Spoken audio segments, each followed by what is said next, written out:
This is an example of how you can shape space first, and the architecture supports that.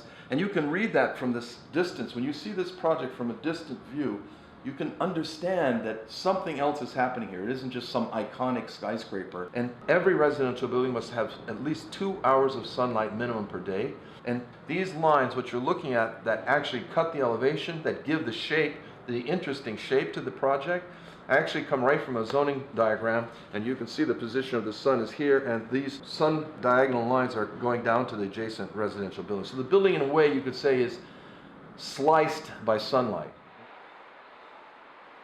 We're on site at the sliced porosity block in Chengdu.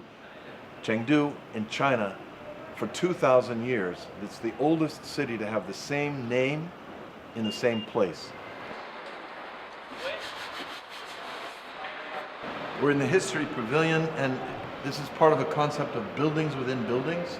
The entire thing is made out of bamboo, raw bamboo, and Corten steel. This will be a public place for understanding the history. There'll be digital projections in here and telling an orientation pavilion for everyone, all the public that visits this place. But as you can see, when you look out of it, you can see Renmin Avenue, which is the main avenue in Chengdu, like Fifth Avenue is the main avenue in New York. The entire project is organized to open to the south, bring south light into this plaza, have a gentle ramp that connects down to all the traffic of people walking on Renmin, and then shaping a public space with the entire project having the same morphology. In some ways, the only inspiration historically for this project is Rockefeller Center, which I always love.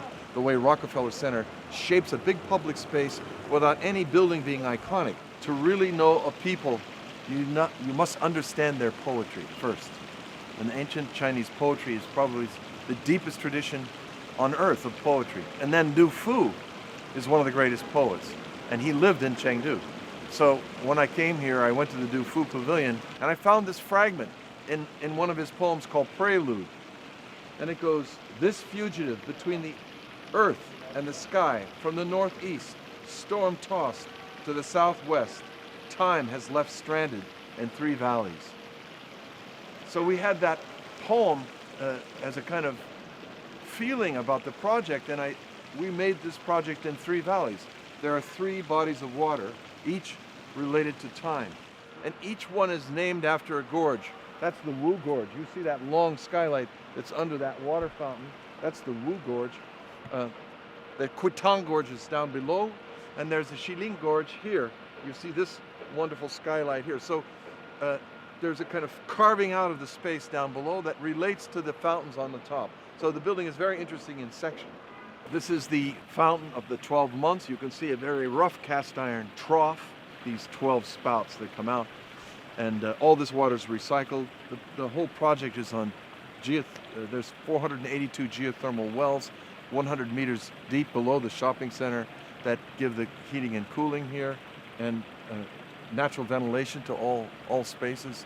One of the things about working in China is, right now I feel it's a culture that understands the urgency of building for the future, and I'm very proud to be able to realize projects like 3 million square feet on a greatly sustainable level, and with all the green aspects that we can embrace. This is the lower of the 3 plaza levels, and this is the fountain of 30 days. So there are 30 spouts of water. But right towards the edge, we wanted to have more green. So you have this feeling of the earth kind of pushing through at that edge. We broke up the plaza, and so we have sedum that actually brings up the feeling of a green breaking through of the actual plaza level, even though there's a shopping center right below us. There's something like 11 different ways that you can enter this big public space, and this is the most important one. This one connects back on the main road, and you can see the activity of the city beyond. So this really does connect to the urban space of the city. Here at the fountain of 366 days, which is marking the leap year of 2012, which this project opened.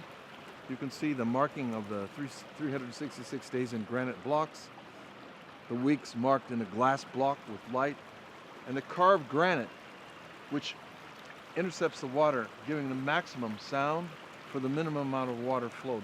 and you see the reflection of the light pavilion by Levius Woods in the water. So you have this combination of this almost like moonlight that creates enough light to give a kind of glow in the entire space.